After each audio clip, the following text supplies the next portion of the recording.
Selamat pagi teman-teman. Perkenalkan, saya atas nama Maria Nail, NIM 19011014, Prodi di 4 Pengelolaan Perhotelan semester 6. Pada kesempatan ini saya akan menjelaskan materi terkait mata kuliah pemahaman lintas budaya. Adapun yang akan saya bahas pada kesempatan ini yaitu terkait dengan kebudayaan, yaitu di mana saya akan menjelaskan tentang kompetisi budaya dan perlunya penerimaan budaya atau memahami pola pikir antara budaya. Di negara Indonesia, kita itu berasal dari kebudayaan yang berbeda, yaitu berasal dari daerah-daerah yang berbeda, berasal dari suku, ras, bahasa dan golongan yang berbeda, yaitu keanekaragaman kebudayaan yang ada di Indonesia. Kebudayaan atau budaya adalah suatu cara hidup yang berkembang dan memiliki kebersamaan atau sekelompok orang, serta mewartakan atau mewariskan dari generasi ke generasi. Budaya terbentuk dari banyak unsur yang rumit, termasuk agama, politik, adat istiadat, bahasa, perkakas, pakaian, bangunan, dan karya seni. Bahasa sebagaimana juga budaya merupakan bagian yang tak terpisahkan dari diri manusia, sehingga banyak orang yang cenderung menganggapnya diwariskan secara genetik. Seorang bisa berkomunikasi dengan orang lain yang berbeda budaya dan menyesuaikan perbedaan-perbedaan di antara mereka, sehingga membuktikan bahwa budaya bisa dapat dipelajari dengan baik dan budaya dapat dilestarikan dengan baik. Budaya juga merupakan suatu pola hidup menyeluruh. Budaya ini bersifat kompleks, abstrak dan luas. Banyak aspek budaya turut menentukan perilaku komunikatif. Beberapa alasan mengapa orang mengalami kesulitan ketika berkomunikasi dengan orang dari budaya lain terlihat dalam definisi budaya.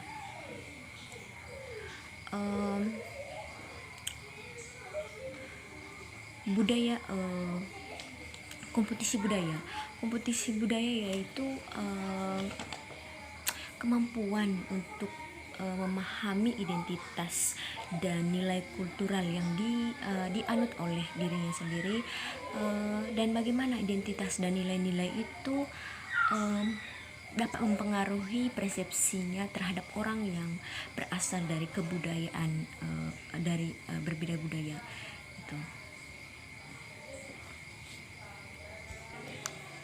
Selain itu, menurut UNESCO, pengertian kompetisi mengacu pada keterampilan, kemampuan, dan pengetahuan untuk bertindak, apakah melalui kata-kata atau tindakan yang sesuai dengan konteks tertentu. Kompetisi meliputi komponen kognitif atau pengetahuan, aplikasi pengetahuan, aspek personal, dan etika. Individu itu memiliki kapasitas pengetahuan yang bisa dicocokkan dengan kapasitas untuk berbicara dan bertindak dengan tepat sesuai dengan konteks, serta memiliki etika dan pertimbangan sesuai hak asasi manusia. Dalam kompetisi budaya ini dapat juga menumbuhkan kemampuan untuk berkomunikasi secara efektif dan tepat dengan orang-orang dengan berbagai macam budaya. Dengan demikian, setiap individu ketika melakukan interaksi atau berkomunikasi dengan orang lain, yaitu di mana mereka itu melanggar aturan, norma, dan harapan yang berlaku dalam lingkungan masyarakat tertentu.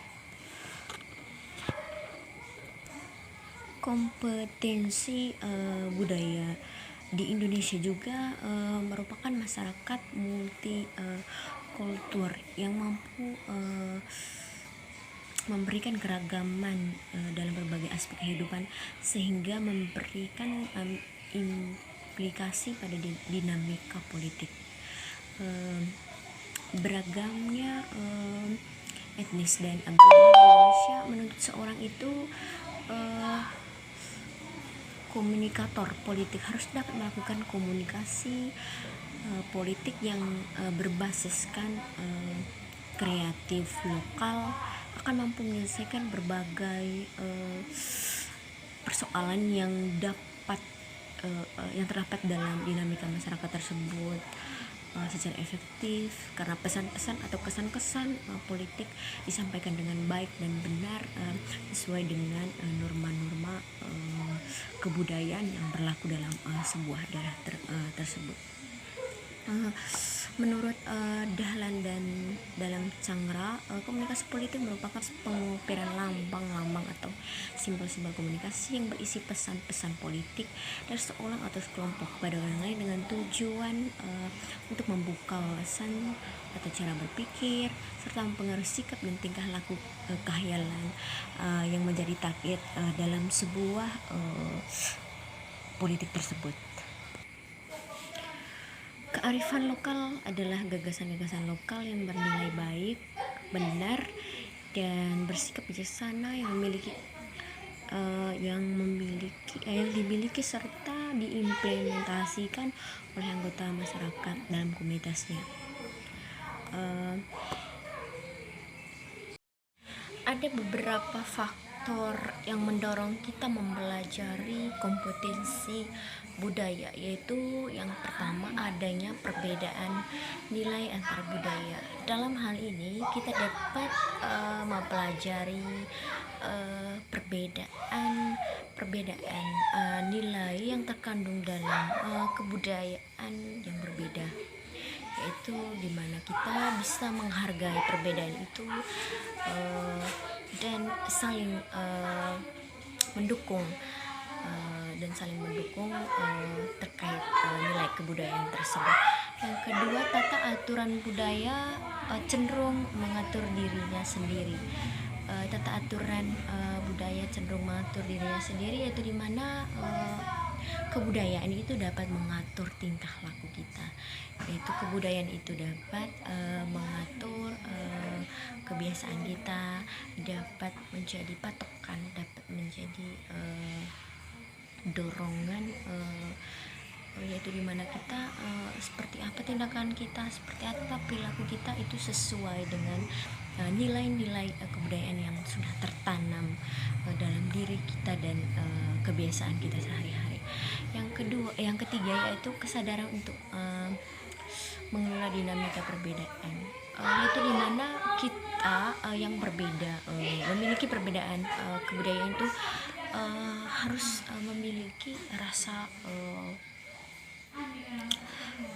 saling menghargai, yaitu dimana kita menghargai perbedaan nilai-nilai kebudayaan yang yang sudah tertanam dalam diri kita masing-masing, dimana kita saling menghargai, saling melestarikan kebudayaan tersebut. Yang keempat yaitu pengetahuan kebudayaan yang sudah institusiasi dan mengadaptasi kekuatan semangat layanan dalam keragaman demi melayani orang lain. Dalam hal ini kita harus mempunyai semangat, yang mempunyai pendirian untuk tetap mempertahankan, untuk tetap menanamkan kebiasaan dan nilai-nilai kebudayaan yang sudah kita anut dan sudah kita pertahankan dalam diri kita, dalam kebudayaan kita masing-masing. Satu contoh dari kompetensi budaya yaitu kompetensi budaya pengajar, di mana seorang pengajar itu harus bisa mengajar sesuai dengan kurikulum yang sudah dibuat, dan proses pengajarannya harus juga melihat situasi dan kondisi dalam sebuah kelas, di mana seorang pengajar itu harus mampu melestarikan kebudayaan, nilai-nilai kebudayaan dalam proses pengajarannya, itu harus mampu merangkul siswa atau siswinya, baik dalam cara berkomunikasi ataupun berinteraksi lainnya, yaitu dimana yaitu dia dapat melihat bahwa dia sedang berinteraksi dengan siswa atau siswi yang berasal dari latar belakang kebudayaan yang berbeda.